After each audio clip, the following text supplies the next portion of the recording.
beginning of the season of promoting or starting to market again, which is foreign to me because I haven't done it in years. By the time this video publishes, it will be much closer to the time where Dead Air is about to release.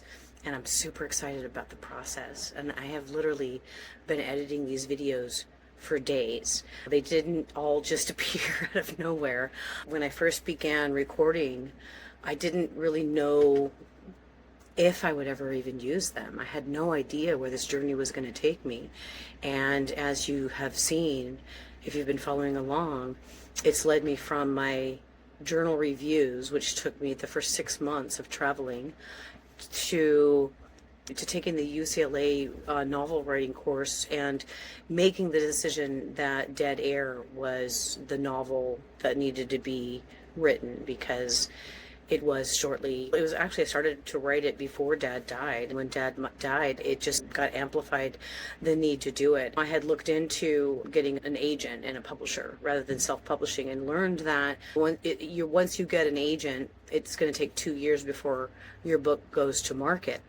I am impatient, but mostly because Dead Air has a lot of technology involved in it. I'm afraid that if I waited 2 years, the technology would change so drastically that the book would be irrelevant. It's very timely for what's going on in today's society. It just became elevated and amplified to the debut novel. I still have many others that I want to write.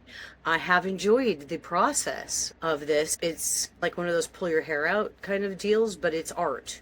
And I've come to the acceptance that this could just be a hobby, and that's fine with me. I'm investing in myself and my craft and my passion, and I love it. I've paid for someone to help me with marketing, Mike McVay, who is a radio consultant, and we're both doing something that's completely out of our comfort zone, so go Mike. But I've been out of my comfort zone for years now, so come on, let's catch up. But it's going to be a lot of fun doing that, and I've had radio friends and taken a picture with the greeting card. I think I have one over here that I could show, and just to try to get the interest out, or just to get the word out. So here's the greeting card that I've been sending to people, radio insiders. I called them radio people to somebody once who did, what are radio people? It's like people who work in radio. And then it has, so you have the card, and then it has the description of the book blurb on the back of it, which is different than what you find on the website. And then a one sheet that has made the characters, and it describes the four characters in the novel, which is Mike Harris, the chief engineer of the group of radio stations, and he's our hero of the story. And Roy Longley is the market manager of this cluster of 8 radio stations in Los Angeles. Then there's Gunnar Jeffries, who is the program director, and Jackie Shore, who is the radio personality who gets elevated to be the anchor of this as they try to do damage control. I asked them, just basically the radio friends, to just answer one of these questions and send me a picture of yourself in your studio. So maybe you're seeing them by now, or maybe you'll be seeing them in this video, or soon to be. I think that's been the whole process of all of these videos. I never knew if I was even going to use them. I was really doing it for myself, because like I said, I wasn't going to journal the process because that was redundant. So I did videos, and then the videos turned out to tell the story of how I came to write or finish Dead Air. And so I'm super excited about that, and I have literally been editing for days. So here I'm looking at my computer right here, and this is one of the videos that I've been working on, trying to get them ready to launch the social marketing campaign for Dead Air. And my novel has been with my editor, I also hired him to be the development editor. After I finished the first draft, I sent it to him, and he picked it apart and showed me where I needed to improve. We brainstormed a few ideas, and then I rewrote many chapters. A good chunk of it I needed to fix and rewrite. I'd take out chapters and rewrite a new one, or add a scene here, or do something there. It's a process. And so then I sent it back to him to do the line editing and proofing. And I'm getting it back in a matter of days. And then I'll be right back into the writing mode of Dead Air again. These last few weeks, since I submitted it to him, I haven't had to think about it except, okay, now let's get the word out. So that is just really a quick, brief update. I'm back at the ranch in Mesa. I'm going to stay here through the launch of the book for a number of reasons. I need to do some trailer maintenance and repair, get it washed real good. Because I wanted to do the marketing, I went and I got my computer the last time I was in Temecula, and I've been carrying it around with me for a while because I needed, in order to do this video editing, I needed my big computer with the heavy duty processor. My laptop just wasn't going to cut it. And then I had to, so to set up the computer, I really don't want to have to move around a lot. I have electricity here. I don't have to worry about moving around. Oh, and I just acquired a new truck. Yes, I did. I got rid of my red one, my F-150. It did the job. I wasn't as emotional about it as I was about selling the Mustang, but I did have a little twinge of emotional attachment to this truck. I had it about 3 years. It was another red vehicle, which one of my books is going to be called Red Car Dreams, but it's a book of short stories about the red vehicles that have appeared in my life. The story's not going to be about me. I'm just using elements of things that have occurred in my life as I got rid of the truck, because I had been wanting to get a bigger truck to pull the trailer, something that I could carry more weight. I'd been not really on the lookout, but knowing that I wanted to, and this truck just appeared when I showed back up here in Mesa a couple weeks ago, and Lene helped me find it. And I wasn't even uptight about it. I was like, if that's meant to be my truck, then everything will go smoothly, and then it did. And so I bought it for about 2 weeks. I owned 2 trucks. And it was a little nerve-wracking. It distracted me from my projects. But now I've secured a bigger truck. And guess what? Now I want a bigger trailer. Not yet, though. Not yet. Maybe you'll buy my book and I'll make a little extra money and then I'll be able to buy the other trailer. That's how it goes. No, I'm just kidding. I don't even expect to make a ton of money. Authors don't make a lot of money. It really is about the craft. It really is about the art. It really is about the storytelling.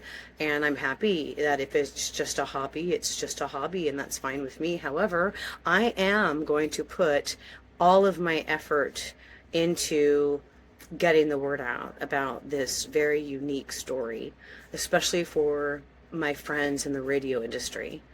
And even if you don't know me, I hope that you will know me soon, because I'm going to be doing some podcasts and some guest interviews, and I'm going to be all over social media as best as I can with my limited advertising budget. I think I complained a while back, not too long ago, about you have to have a pretty big budget to make things work in social media.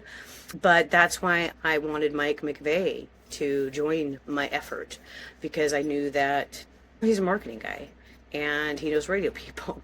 So hello, makes sense, doesn't it? So that's what I did. And so even though neither of us are book marketing specialists, we are coming up with our own plan. It's going to be fun.